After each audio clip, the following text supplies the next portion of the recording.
Assalomu alaykum muxlislarimiz. Mana ertalabdan inshaalloh quyonimiz tug'ibdi. Faqat bu birinchi tug'ish quyonimiz. Men bu yoqqa joy solib berdim.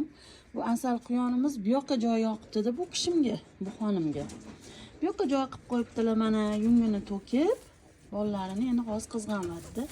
Sekin onasidan olamiz. Bo'lmasam o'tda setkalardan tushib ketadi. Xudo xolasa bu yoqqa chiroyli qilib joy qilib beramiz. Bolalaringni menga berasanmi? Men senga zo'r sharoit qilib beraman. Hozir quyon bo'lachamiz boshqa yoqqa olib turib qo'yaman. Bo'lmasam qo'llarni tishlab olish holatlari bo'ladi. Qanaqa?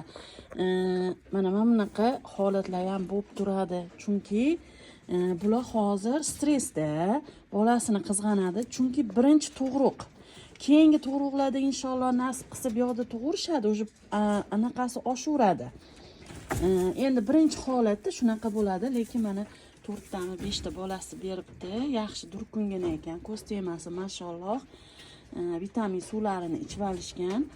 Xudo xolasa bu yog'iga inshaalloh bolalarimiz ko'payish boshlandi. Xudo xolasa chiroyli qilib sotuvlarga chiqaramiz bolachalarini inshaalloh.